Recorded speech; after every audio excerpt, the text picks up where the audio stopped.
beautiful friends, welcome back to the garden again. Those plants, those are the plants I purchased from the nursery a couple months ago, and then they still here.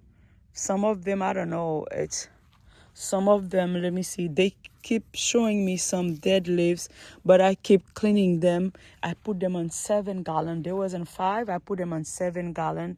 But yeah, they're losing all those leaves, but I don't know if they're still alive. And this one, that's another tree I purchased, and she's still right here in that 25 gallon. And I have, of course, that beautiful bed bath there, and with more plants. And look at this flower. I used to have a lot of rose, guys. I used to be a rose lady, and all of my roses are dying, but I'm trying to bring them here little by little. Look at this. This whole rose is died because of me not taking care of them.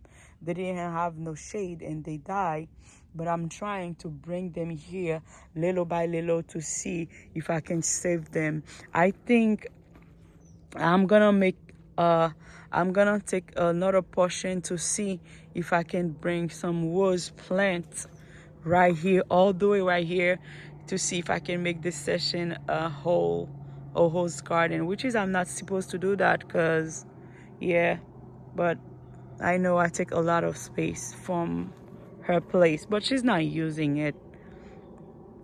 That's why she let me use it. And yeah, that's what I have from here on this section. And then I will show you guys, this is my favorite flowers here in this garden. They're not looking good, but of course I think when spring coming they will looking nice again. Guys, thank you so much for watching. Have a blessed day.